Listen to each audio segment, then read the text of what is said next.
***. The sound of hammer on wood had stopped echoing through the valley 3 months ago, but Clara still heard it in her dreams. ***. She stood at her kitchen window, watching the morning mist rise from the creek below. Her hands moved without thinking, kneading bread dough the way her mother had taught her, the way she had taught herself to keep moving when everything else had stopped. The silence in her small cabin felt heavier each day, pressing against her chest like a weight she could not name. Clara was 28 and already a widow. The influenza had taken Thomas in the spring, along with the baby she carried.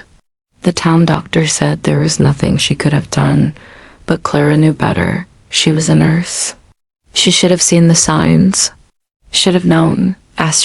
Now she tended to others with gentle hands and a careful distance, patching wounds and delivering babies, never staying long enough for anyone to see the cracks in her armor. The knock came soft but firm. Clara wiped flour from her hands before opening the door to find Martha Jenkins, face flushed from writing hard. ***Clara, we need you. There's a man been shot.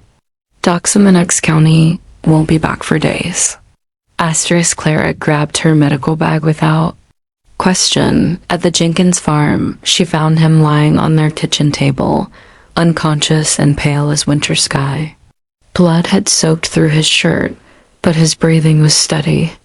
Strong shoulders, calloused hands, a face that looked like it had seen too much, but somehow remained kind. ***Found him by the old bridge,** Martha explained. **Don't know his name.** Clara worked in silence, removing the bullet, cleaning and stitching the wound. The man stirred once, gray eyes finding hers through the haze of pain, but said nothing. His name was Amos. He stayed at the Jenkins place while he healed, doing small repairs with one good arm, never asking for payment. Clara checked his wound each day, and each day she found him a little more upright, a little more present. He was a drifter, he said. No family, no particular place to be.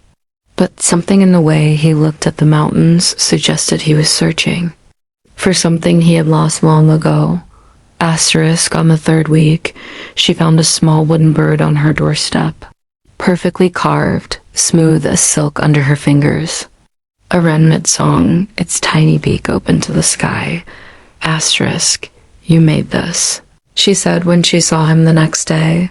Amos nodded, suddenly shy for such a large man. Seemed wrong that someone who heals folks shouldn't have something beautiful. Clara held the bird against her chest. No one had made her anything since Thomas died. As autumn painted the hills gold and red, Amos began appearing at her door with offerings. A fixed fence rail, split wood for winter, stories of places he had been, told in his quiet voice while she mended clothes by lamplight. One evening, as the first snow began to fall, he stood in her doorway longer than usual. I've been thinking, he said, hat in his hands, about building something permanent. Clara's heart stuttered. What kind of something? A house.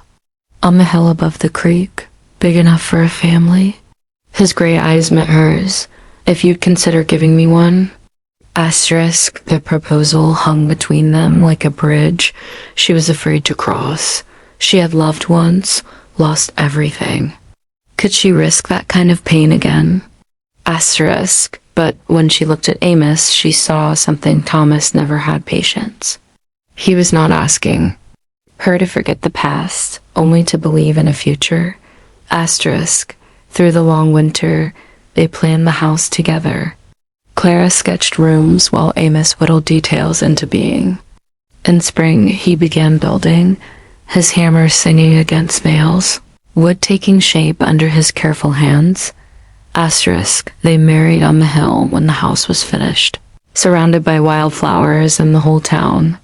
Clara wore her mother's dress and carried wild roses. Their daughter Rose came first, then their son Eli, the house filled with laughter and the sound of small feet on wooden floors. In the evenings, Clara would stand at the same kitchen window where she once kneaded bread in solitude, now watching her children play in the yard while Amos carved toys by the fire.